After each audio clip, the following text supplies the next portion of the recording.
Parlons maintenant de mentorat d'affaires et surtout dire que très prochainement, en fait, le printemps prochain, la région ici sera l'hôte d'un important congrès provincial. Question de faire le tour de la question. Deux invités pour nous aujourd'hui. D'abord, Marie Godet, qui est chef mentor pour le mentorat d'affaires du Haut-Richelieu. Bonsoir à vous. Bonsoir. De même que Jean Grimard, qui est coordonnateur au Centre d'aide aux entreprises Haute-Montérégie. Bonsoir à vous.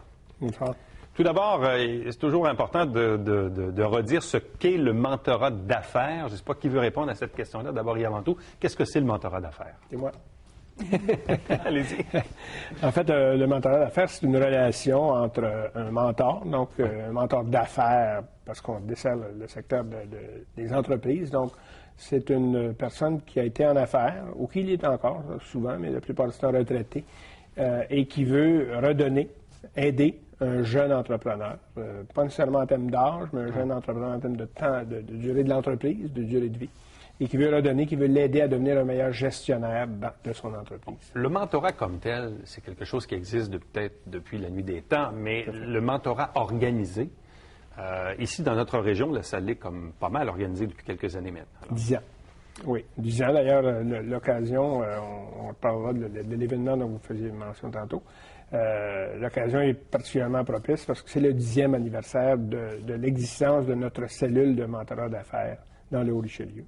Et le boulot d'un chef mentor consiste à quoi? Bien, le chef mentor, c'est vraiment un bon support à notre coordonnateur. On s'occupe de la diade.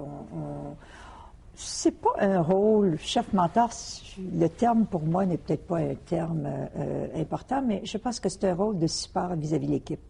Quand on est chef mentor, on travaille avec le coordonnateur beaucoup. Alors, des fois, ça devient pour le coordonnateur, si son chef mentor est très présent, ça devient un bon outil pour lui, pour parler, organiser les assemblées, organiser l'événement qui s'en vient. Ça va être important. Je pense que c'est un rôle qui va permettre à tous les mentors de se relier alentour de la cellule. C'est le chef mentor qui fait ça. Vous avez combien de mentors sur le territoire desservi ici? Je pense que Jean, c'est 22, là. 22, oui. Donc, une vingtaine de mentors. Vous êtes la chef mentor. Donc, ça suppose que tous ces gens-là doivent, à certains moments dans l'année, se réunir. Tout à fait, oui. Oui, en fait, on se rencontre sur une base à peu près tous les 6 semaines.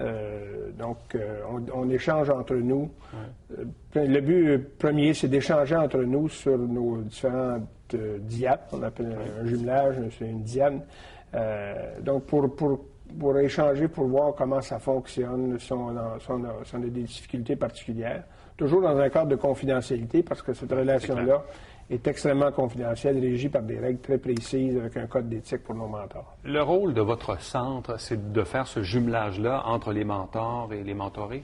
Tout à fait. En fait, tout le processus, ça va de la promotion, évidemment, c'est un peu pour ça qu'on est ici ce soir, au recrutement, donc de mentors et de mentorés, et ensuite au jumelage, donc de trouver la bonne personne pour aller avec le mentor.